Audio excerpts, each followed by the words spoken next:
The fuck up now, boy. No cap. We let him all up. The song is not what they said. Y'all about to send a drink classic and sell most for all now. I'm just playing all y'all. I was playing real for I'm saying. Yeah, what are you talking about?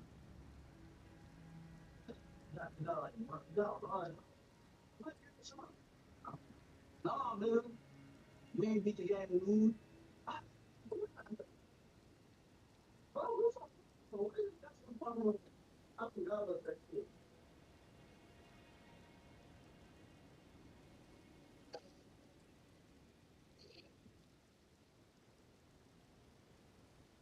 Uh,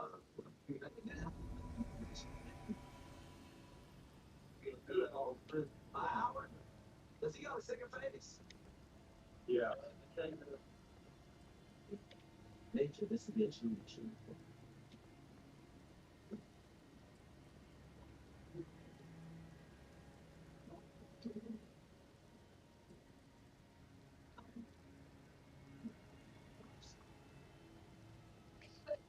Ah!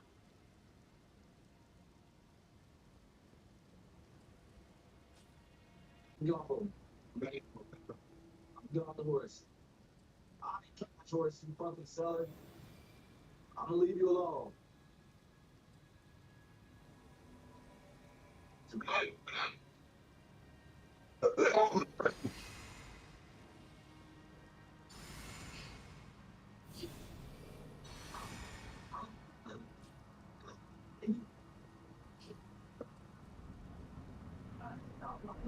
Take the first seat.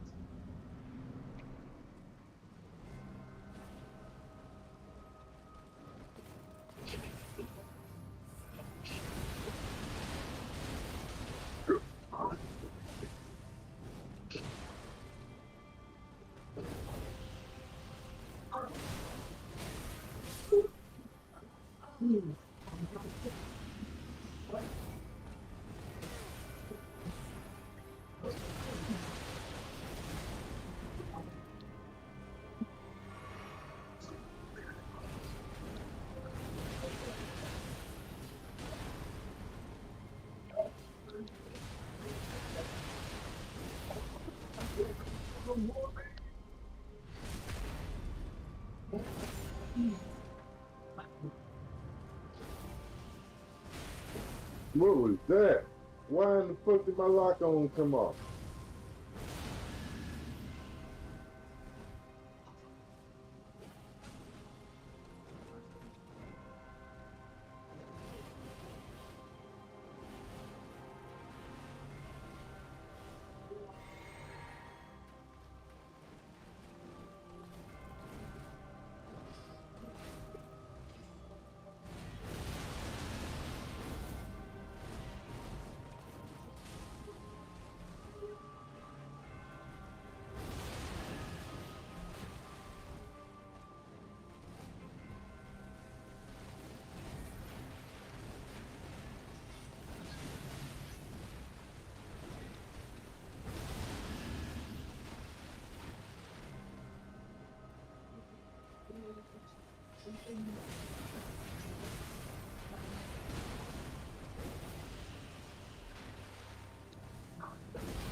You're a real one.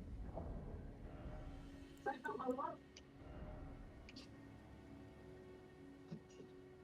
There's some issue. For me, but it isn't watching my person. I know, very simple.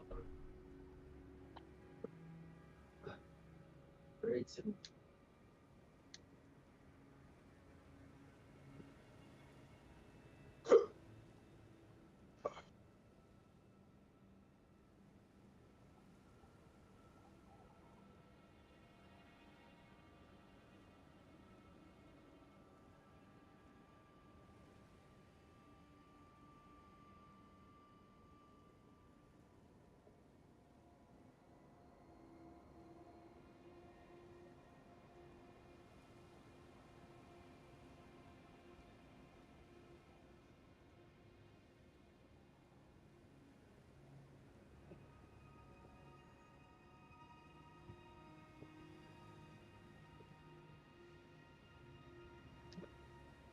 Howdy guys, welcome to the video for Elden Ring. My name is Vincent SGN. In this video, I'm going to show you how to get one of the most powerful talismans in the game, the Godskin Swaddling Cloth. This item, when equipped, allows you to actually heal back your HP as you are attacking.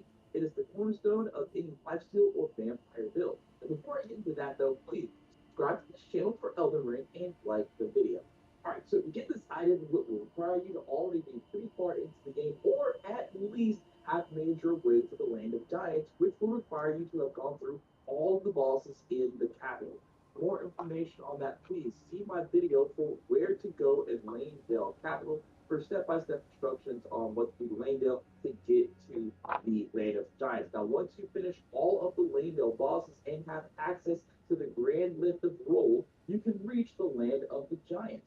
Once there, you will want to navigate to the frozen lakes seen here on my map and specifically find the Spirit Caller Cave, which will take a stone sword key to enter.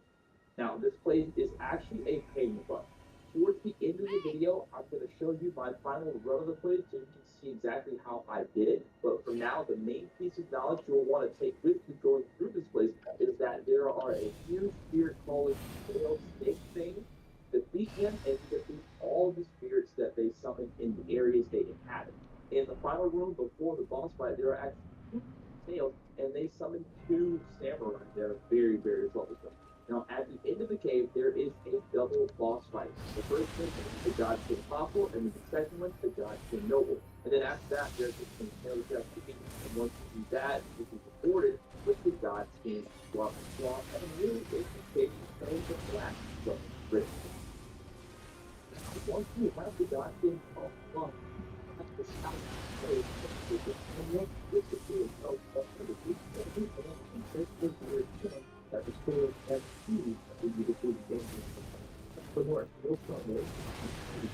Or just something around my story. If you did that, turn on my notifications so you can always listen to whatever you appreciate. Now, this video helps you understand one for showing you things that you use to do.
What? Yeah.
Mm.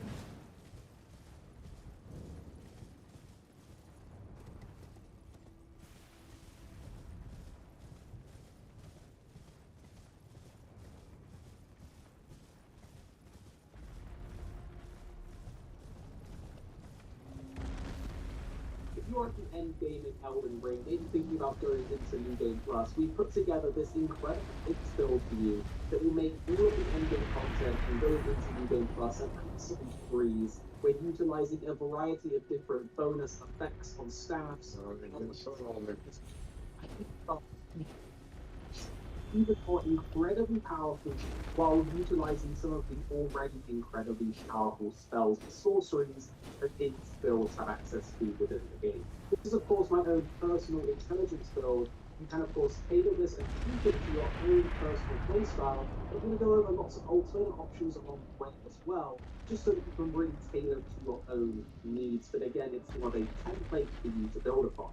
This build is themed around becoming a warrior version of Gandalf. We want to have a sword that Gandalf uses with the spell casting, and of course with the Snow Witch's hat and the rest of the armor that I've gone for this build. I think I have a really good looking theme, and it is also frost focused, so we will be focusing more so on the frost spells. We're not bound to them because we still do incredible damage with all of the other spells anyway. This build will allow you to go into multiple different directions in terms of your playstyle. You can lean into the cheese with things like Comics Azure, as well as other spell spams that can just absolutely nuke bosses in a matter of seconds. Or you can utilize it in more of a slower paced, methodical playstyle, using your Moonbelt Katana in combination with things like Agilus Moonblade, as well as other spells, to methodically make your way through the zones and bosses with good timing and combos. However, do be aware that this is still incredibly powerful, and even if you plan to play methodically,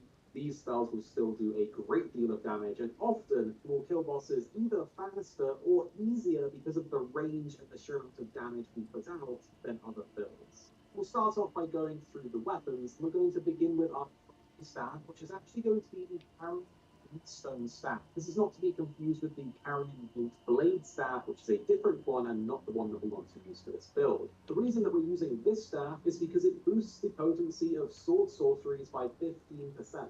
This includes things like carrying greatsword, piercer, slicer, and more importantly, Agula's Moonblade, which is a core part of this build and is one of the better sorceries for pretty much all of the content in the game, from regular mobs to bigger bosses. So for the 15% damage bonus and its already quite decent sorcery scaling, this is going to be our primary stat. You can find this from a corpse in the character study ball right before the second hit of the links. For our Gandalf themed sword weapon, we're going with the belt time.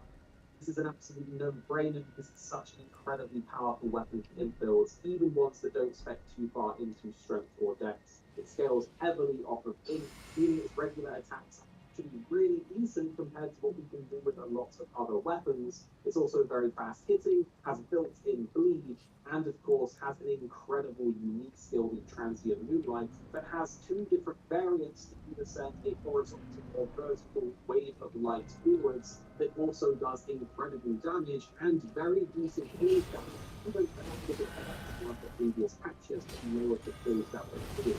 This weapon is fantastic for one-shotting back light. It's also great for making amounts of burns and plays down bosses.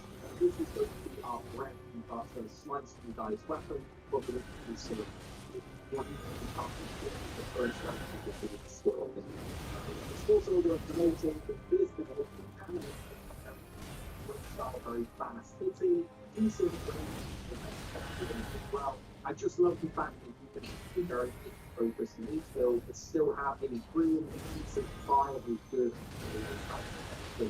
when you feel like good. A little bit of the of talents, you can use the 30 plus 10, will actually go up to deep scaling in dex, which is actually like it will I think a little bit of flexibility there. It's fast, you've got the limit one.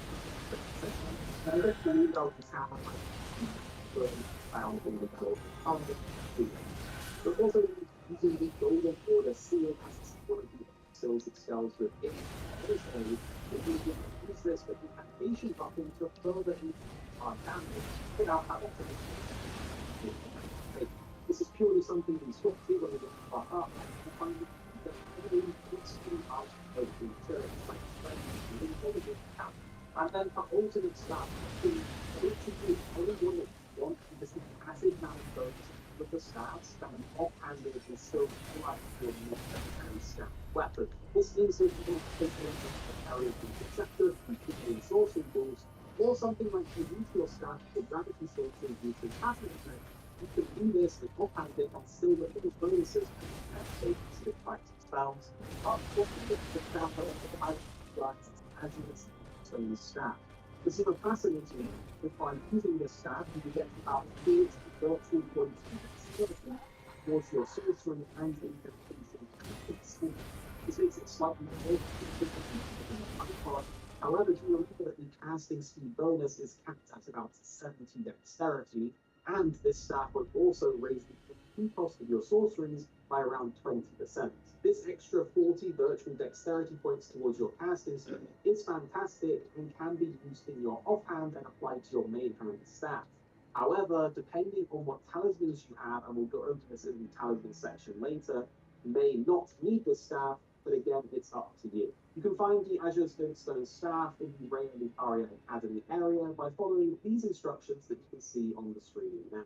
I'm going to quickly highlight the fact that that staff is not being used in this build, but again, it's personal preference. This staff gives you about 10% more damage than some of the other staffs, but will take up 50% more FP cost on all of your sorceries. And remember, we get that 15% damage bonus to one of our primary spells with the Carrying Glintstone staff anyway, which kind of counteracts that bonus damage from stats. But it's personal preference, so take it if you want to. Moving on to the armor, which I think I've got a really good Frost Gandalf themed set here for you guys. We're using Blade's body armor and legs. This is, of course, his well-worn black armor of the Man-Wolf Blade himself. I think the big pelt cape of the body armor works really well with the Snow Witch's hat that we'll talk about in a sec, and it all just comes together really well for a mage-looking sorcerer build. This armor also has very good resistances considering that we are a mage, so it's just really good to have and makes us that little bit more survivable.